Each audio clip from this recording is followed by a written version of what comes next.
Assalamualaikum warahmatullahi wabarakatuh.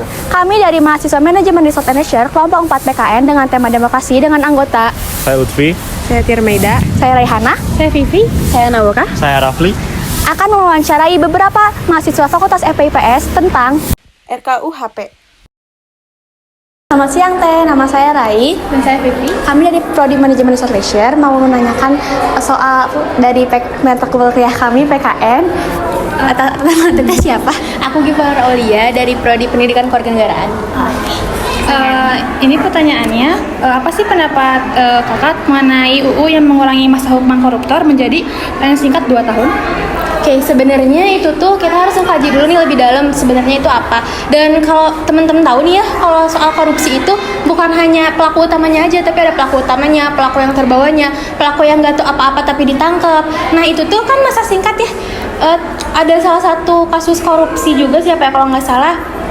Dia itu sebenarnya nggak salah nih, tapi dia itu dihukum sampai 14 tahun penjara. Kenapa begitu? Karena waktu dia diponis, dia itu bersalah, dia tuh mengajukan banding dan diponis lagi 8 tahun, mengajukan banding lagi diponis 12 tahun dan sehingga stop di situ. Nah, ini tuh kalau menurut saya hukuman 2 tahun ini tuh kan minimal nih ya. Berarti kalau misalnya si pelaku utamanya ini yang korupsi, itu tuh tetap dari hukuman yang lain, dari undang-undang lain itu tetap berlaku. Cuman ini tuh adalah hukuman minimal dari koruptor, dan koruptor itu bukan cuma pelaku utamanya aja. Misalnya nih orang-orang yang memang mencium bau korupsinya tapi dia tidak melaporkan, itu juga masuk ke pelakunya dan harus dihukum juga. Makanya dari itu mungkin 2 tahun ini itu adalah hukuman yang diberikan kepada orang yang memang sebenarnya tidak melakukan tapi dia tidak melaporkan dan jadi dia bersalah. Makanya kalau dari saya itu peringanan hukuman 2 tahun ya kalau menurut aku sih setuju-setuju aja gitu. Terima kasih banyak. Terima kasih atas jawabannya sama membantu untuk kita. Sekian dari kami. Assalamualaikum. Halo, selamat siang Teh. Perkenalkan, nama saya Nawaka Sasabel Putih dan rekan saya Tirmaida Sitohang. Kami dari Prodi Manajemen Resort and Leisure. Sebelumnya mau tanya, nama Teteh siapa dan dari prodi mana? Nama saya Vina Amalia, saya dari program studi Ilmu Komunikasi.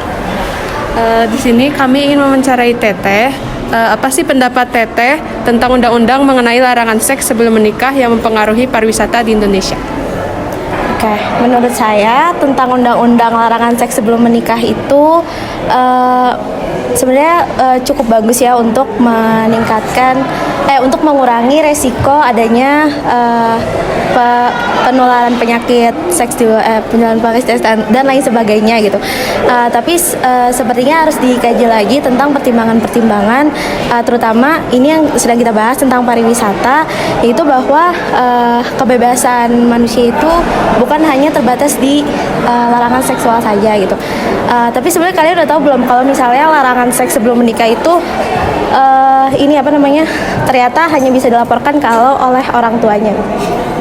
Ya kan, nah jadi sepertinya kalau saya lihat lagi juga banyak orang yang berpendapat bahwa adanya undang-undang itu dibutuhkan oleh orang-orang yang anaknya menjadi korban grooming gitu, bukan grooming, maksudnya kayak korban dari laki-laki yang tidak bertanggung jawab gitu. Jadi mungkin pasalnya lebih dikaji lagi, lebih diperdalam lagi dengan menggunakan aspek-aspek atau kalimat-kalimat yang lebih baik lagi supaya tidak berdampak buruk dengan aspek lainnya, terutama di aspek pariwisatanya gitu. Paham sih Teh? Sama. Selamat siang Kang, nama saya Raihana dan Saya Vivi. kami dari Prodi Manajemen Resort Leisure. Dan nama Kang siapa ya? Nama saya Sadewa. Kita mau menanyakan tentang isu pariwisata di tahun ini yang dipegang oleh Apa sih pendapat Akang mengenai UU yang mengenai larangan seks sebelum menikah yang mempengaruhi pariwisata di Indonesia, kayak turisnya gitu, lebih berpikir 2 kali untuk datang ke Indonesia? Oke, menurut saya tentang undang-undang itu, menurut saya pemerintah itu nggak seharusnya gitu mengatur tentang moral kita gitu sebagai masyarakat. Apalagi dengan larangan ini kan benar kata kalian tadi, turis otomatis akan berkurang gitu buat berkunjung ke hotel. Terus saya juga baca berita katanya di Bali juga wisatawan tuh mulai agak berkurang gitu. Nah mungkin pemerintah harusnya lebih bijak lagi gitu memperhatikan ini. Soalnya kan pariwisata sendiri memberikan income ya, devisa negara paling banyak. Itu sih menurut saya harusnya lebih dipertimbangkan lagi oleh pemerintah gitu. Terima kasih banyak Kang atas jawabannya. Selamat siang Teh, perkenalkan kami dari Prodi Manajemen Research and Leisure. Saya Raffi Triana dan rekan saya. Saya Lutfi. Boleh tahu nama tetehnya siapa? Nama saya Vina Maliaka Zahra dari program studi Ilmu Komunikasi. Oke, di sini boleh wawancara sedikit tentang RKUHP. Teh. Boleh. Pertanyaannya, kan baru-baru ini tentang RUKUHP ini naik lagi ya. Menurut Teteh ini setuju nggak sih dengan ditetapkannya RUKUHP ini, dan kalau misalkan iya ataupun tidak alasannya apa? Oke, kalau ditanya setuju atau tidak, sebenarnya sejauh ini masih belum setuju ya, karena banyak banget pasal-pasal yang kontroversial yang masih bisa kita pertanyakan lagi sebagai rakyat Indonesia gitu. Banyak banget pasal-pasal yang sebenarnya kalau misalnya melihat penjelasan lebih lanjut dari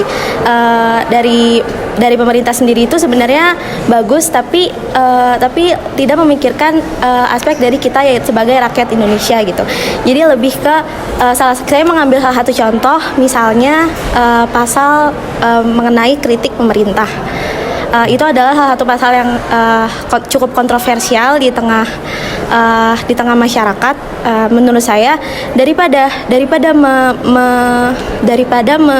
memberi hukuman terhadap masyarakat yang melakukan itu, lebih ke harusnya pemerintah memberi edukasi lebih lanjut lagi bagaimana cara menggunakan media sosial yang baik dan lain sebagainya gitu. Jadi diiringi dengan adanya peraturan-peraturan yang memberatkan masyarakat, harusnya pemerintah juga memberi edukasi yang lebih baik lagi dan sosialisasi yang lebih baik lagi untuk masyarakat gitu. Jadi untuk sejauh ini menurut saya belum setuju dengan pertimbangan-pertimbangan seperti itu. Tetapi kalau misalnya pemerintah bisa lebih mempertimbangkan lagi dan memberikan keseimbangan antara pemerintah dan juga masyarakat, saya bisa setuju.